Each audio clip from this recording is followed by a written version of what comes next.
Episode 6 begins with Arthur Lewin confronting a horrifying figure in his nightmare. He wonders whether the monster is a manifestation of his anxieties or his heavy responsibilities. At this moment, Tessia wakes him up from his dream. Arthur, who is still in a sleepy state, wonders where the monster went. Tessia gets aggravated by such comments. She then pulls him from the bed and tells him her grandfather is waiting for him. Tessia also asks Arthur if he's staying here. Arthur replies that he's not sure. Yet, he believes he will be certain once he returns from his outing. Tessia's parents urge Virion to reconsider letting Arthur stay in the kingdom since he is a human. Alduin says it's against the kingdom's code if they let the boy stay. However, Virion firmly reminds him that he's only fond of the child. Tessia overhears his parents' outburst and tells them that Arthur saved her life twice. When things get slightly heated between Tessia and his father, Virion intervenes. He snaps at Alduin and tells Arthur to get in the carriage Virion is taking Arthur to his mysterious friend to help establish contact with his parents.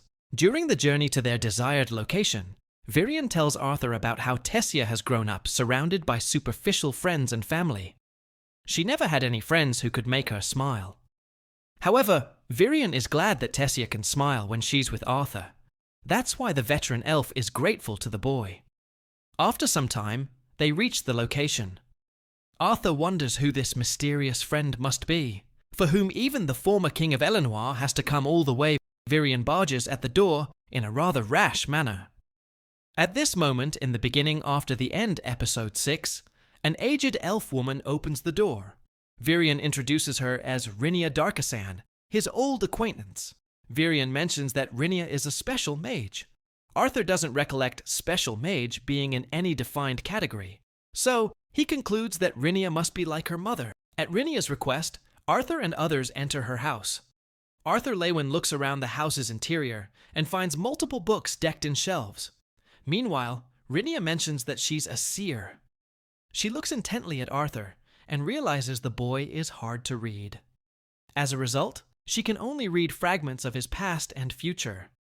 However, she discovers that Arthur only wants to contact his parents, not read his future. At this moment, in the beginning after the end episode 6, Rhynia places a bucket of water in front of Arthur and tells him to imagine his parents vividly. Arthur follows Rhynia's instructions and closely recalls his parents' appearance. Meanwhile, the episode transitions to Alice and Reynold having dinner somewhere. Alice looks glum as it's Arthur's birthday, and he's not with them. The beginning after the end episode 6 reveals that Reynolds and Alice still blame themselves for Arthur's ill fate, months after finding a place to live in Xyrus. At this moment, they hear Arthur's voice from above. Arthur speaks directly to his parents through Rhynia's seer powers and tells them not to worry about him. Although he doesn't elaborate on how he survived, he mentions that he's in the kingdom of Elenoir. Furthermore, Arthur reveals that he will have to stay back in the kingdom for a while due to a complication in his body. Yet, he assures them that he will return to them once he recovers. Also, he urges them not to blame themselves anymore for what has happened. Arthur Lewin's voice fills Alice and Reynolds' eyes with tears as they rest assured, knowing their boy is still alive. Meanwhile, Arthur also becomes emotional. He swears not to make his parents sad anymore. Thus, he tells Virion that he's ready to become his disciple. After returning to the castle, Tessia Erilith desperately implores her father, Alduin, to let Arthur stay. Aside from reminding him about how he saved her life twice, Tessia tells him that if they kick Arthur out now, others will think the elves are ungrateful. Tessia's earnest request finally changes Alduin's heart. However, he's still doubtful about the decision.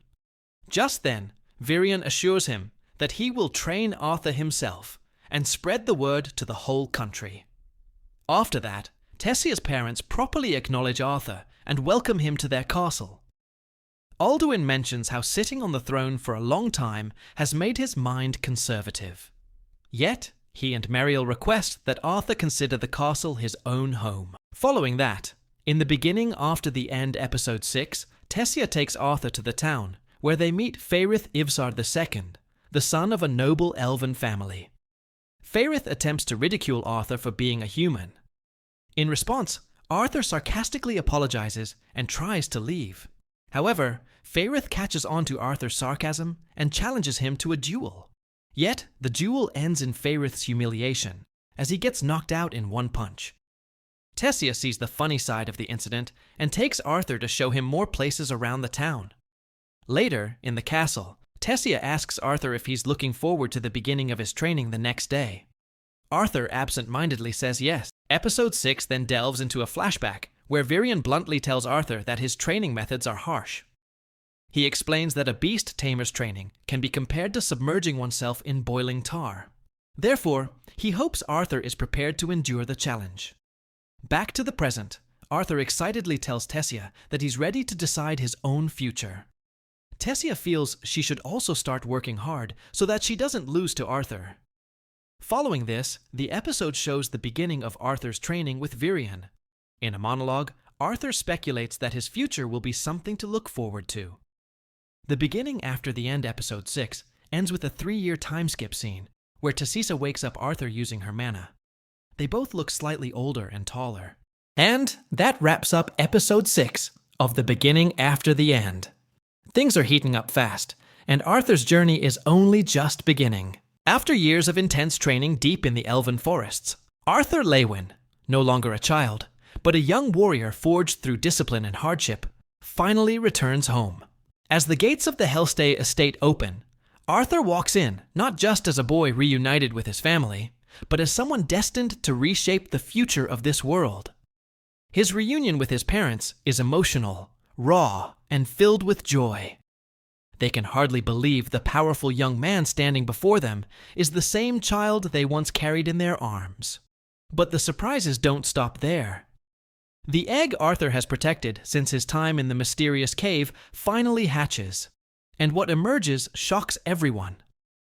Sylvie, a majestic dragon-like creature with ancient eyes, is born. A bond deeper than words is instantly formed. Sylvie isn't just a companion. She's a symbol of Arthur's growth, a guardian spirit, and a powerful entity with secrets of her own.